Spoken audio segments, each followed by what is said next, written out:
What's up, Fight Fam, and welcome to Boxing Bros. I'm Kaden, and I'm here with my co-host to introduce themselves. What's going on? This is Trip. This is G. What up, world? It's TBE. All right, so the first thing we're going to discuss on Boxing Bros is Forbes. Forbes released their list of the top 100 highest paid athletes, and on that list were a few boxers we know. So coming in at number one, the first boxer to appear on that list is Tyson Fury. Forbes has Tyson Fury making $57 million, with $7 million of that money coming from endorsement deals. At number 16, they have Conor McGregor, and yes, he's a boxer. He fought Floyd. He got beat up. He earned his stripes. Okay, so he's a boxer. Conor McGregor's on that list at 16 with $48 million. 16 million coming from endorsements. Anthony Joshua's on that list at 19 with 47 million, 11 million coming from endorsements. Deontay Wilder's on that list at number 20 with $46.5 million, $500,000 coming from endorsements. And we'll move to the next page for the only other boxer on that list. Move this over a little. Canelo Alvarez at number 30 with $37 million and $2 million coming from endorsements. So, fellas, what are your thoughts on the Forbes list in the top boxers and Fury being the number one boxer on that list? I'll start this one off with Trill because it looks like he's going to fall asleep if I don't. I'm not gonna fall asleep. I'm just like, damn, Deontay, you need to get some endorsements. Oh, shoot, Dad, go ahead and sell some soap or something. You know Not in the way that'll get you killed, though. I know some people who sold soap in a way. That, you know what I'm saying? that way of selling soap. I'm like hand sanitizer. Something they put the boy in the commercial for Dawn or something. And so the boy already beat him to it. Bounty, give him a quicker picker up or something. He can do trash bags or something. He need to get some endorsements. That is crazy. Tyson Fury, not bad for the Gypsy King. You know what I'm saying? Not bad for a guy who was written off. You know. Considered a has-been, and to come back and to be leading the pack as far as bread goes, that's amazing. Yeah, that's crazy. That's crazy. Somebody go ahead and sell some cars. You got some cars, some Ford trucks or something. You don't got no endorsement, 500,000. His sponsored by Everlast. Yo, you know what's funny? You know, I was got 8 kids. Oh, hold on, let's go back. He got a list of Canelo got Tecate. I thought he had 9, to be honest. I thought Wilder had 9 kids, but of course he got Everlast got everybody. That's crazy. Go ahead, bro. What was you saying? But listen, that I forgot what I was gonna say because that just stood out to me like, dang, brother. You don't sell no Ford trucks. You know what I'm saying? Some Hondas. Sell hope. Sell something. Man, this is crazy. They doing him bad. And that's what we was talking about when we were saying that nobody knows him. And that's his team's fault. You know what I'm saying? He needed that. That's the reason right there. He didn't have no endorsements. These guys over here getting $1 million endorsements and people were seeing them because their faces being shown on TV because they promoting beer and everything else. You know what I'm saying? But shout out to Tyson Fury. Like I said, he was once counted out and look at him. He's leading the pack and getting that bread. I can't hate on nobody that's getting that bread. I actually am surprised with the Anthony Joshua thing. But we spoke about it a little bit in private. But I think you could break that down a little bit more for the people. But yeah, that's what I noticed. That stood out to me. That's crazy. And shout outs to Canelo. They messing with this coronavirus messing with Canelo's money. They messing with his bag because he was supposed to have other fights this year. He was told they got him at number 30. He would have definitely been ahead of Tyson Fury if they could have got that fight on with Billy Joe Saunders, because his deal was, what is that, a 11-fight deal with the Zone? 5 years. Deal. Yeah. 11 fight For deal. 5 years. It doesn't have any years. It's just 11 fights, $365 million. Oh, okay, that's good. I thought it was 5 years. But yeah, that's good. They just messed with his money. All right, G. Yeah, similar to what Trill's saying, I'm looking at these numbers. This is what I'm thinking. I don't think that they're factoring in Joshua's fight with Ruiz in Saudi Arabia. Like it just doesn't make sense, you know. Or if they are, AJ trying to pull something funny and he ain't trying to pay the Uncle Sam in the UK. You know what I mean? Because I don't understand how they're saying only 47 million. You know, like that's just too odd to me. So I like to believe that because that fight took place in December, they're not factoring it in. That's what I'm hoping, anyways. Because again, this just doesn't make any sense. But G, if I may, let me point out to you, when you look at the list, so I'll go on the list and you see Anthony Joshua, I'm gonna click on his name. All right, you say 47 million. Now, when you click on see full profile, here's this little small spot right here. It says as of May 22nd, 2020. So that would mean they're including the Andy Ruiz fight as they presented.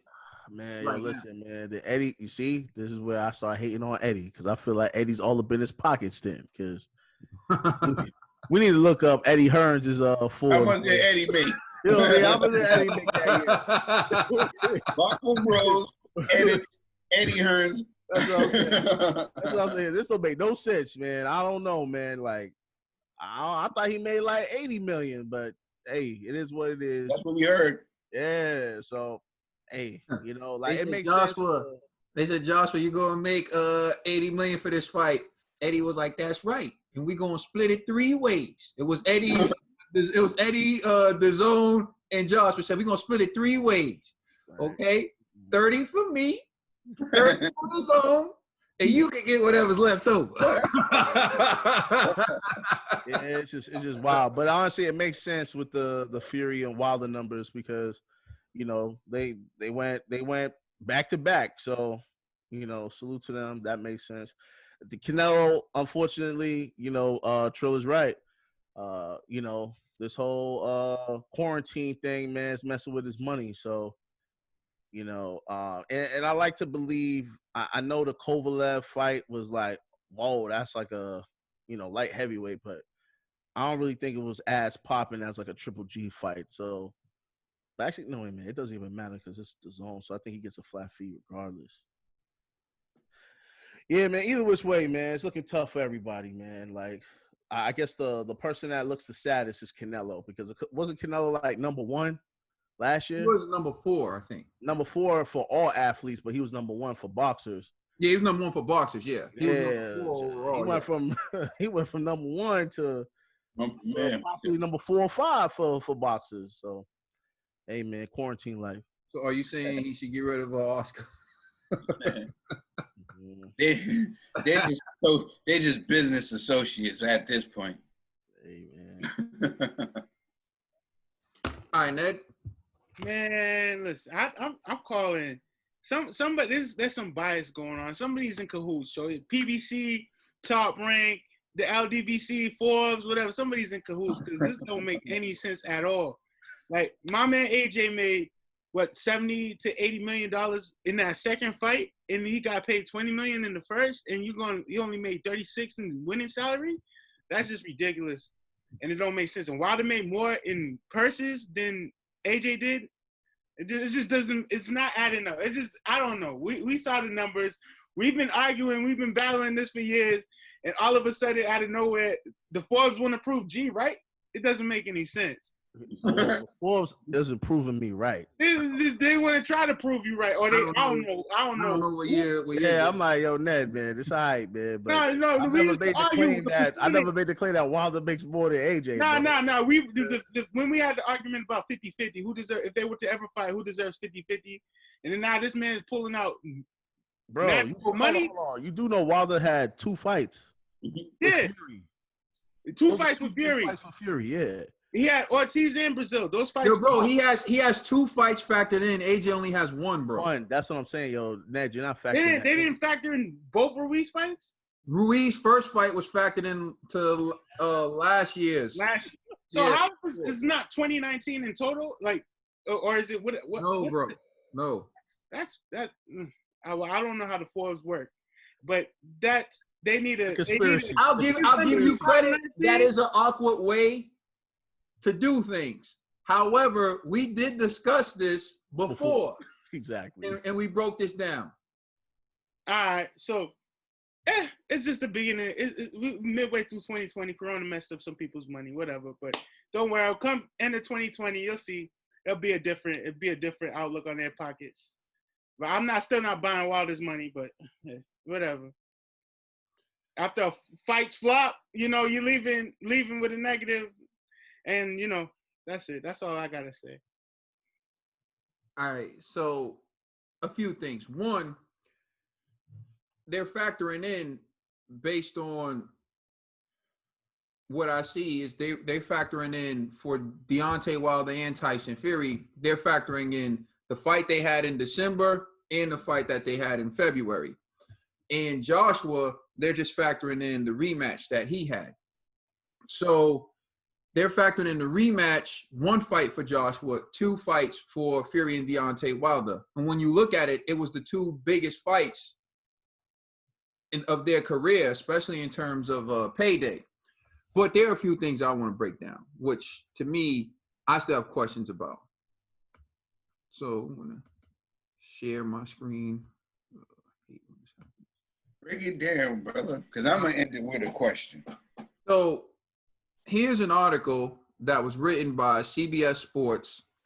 And this was written February 23rd, 2020 at 11:57 a.m. Eastern time for us in America. I don't know what that is for wherever you're watching. But what they wrote is, per Nevada State Athletic Commission, the contractually guaranteed purses for Wilder and Fury are both $5 million.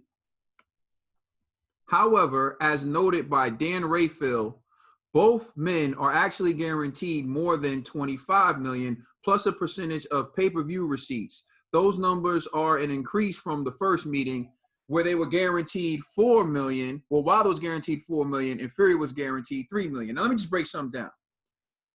What we know is the Nevada State Athletic Commission guaranteed these fighters $5 million for the rematch. So we know their guaranteed purse was $5 million. And then this article says, but according to Dan Rayfield, they're getting around $25 million, but never breaks down how. What we do know is that they needed to sell 1.1 million. They needed 1.1 million buys in pay-per-view to break even for this fight. They got 850,000. So they didn't break even. So if you were saying they were going to get a percentage of the pay-per-view, they got a percentage of negative.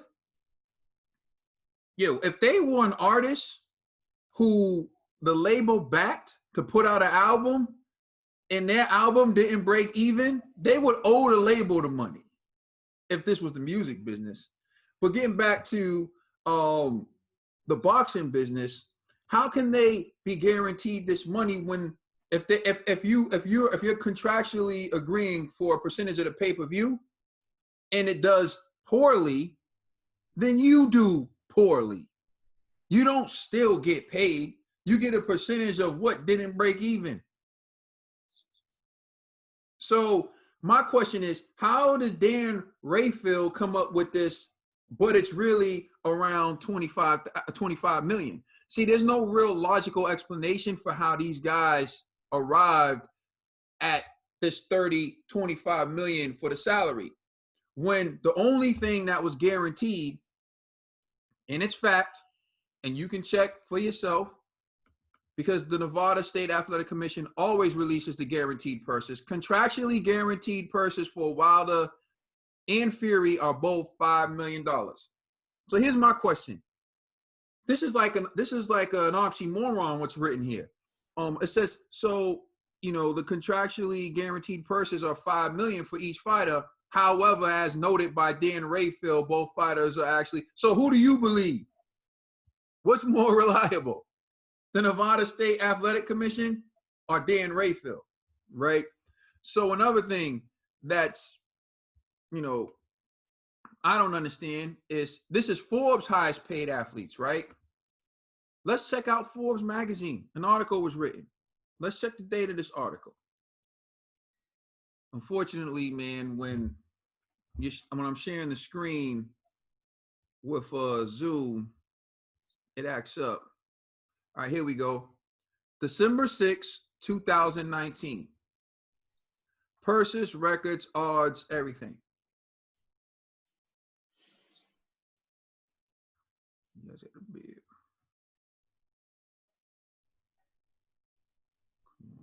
Here we go. And this is in Forbes. According to multiple reports, Joshua is on track to make between 60 to 85 million, while Ruiz will earn a career high 13 million purse. In their first fight, Joshua banked about 25 million, while Ruiz earned 7 million. This is in Forbes. So how do you go from multiple sources reporting that Joshua's making around $85 million to Forbes making him one spot above Deontay Wilder, making $500,000 more than Deontay Wilder, and it's not based on his actual money he made from the fight, because I'm gonna break something else down for you. They're actually saying Wilder made more off boxing than Anthony Joshua. Because when you break it down,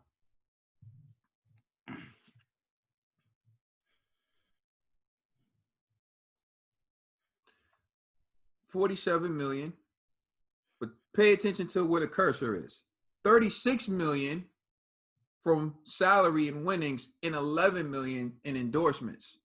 His endorsements are here. So basically what they're saying is Wilder made more money than Joshua off boxing. And to me, that's a joke.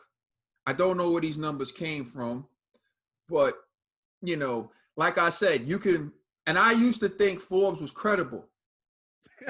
I used to,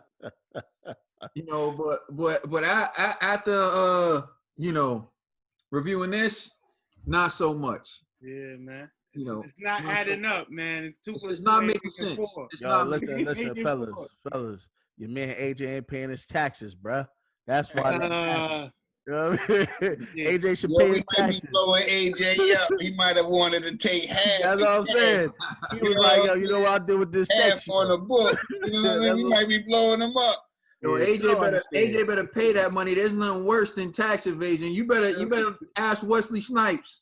You better stop playing. I think they take more than a third, man. I think they take like 40% or something crazy. So that's probably why they say he only made 35. Maybe we're not.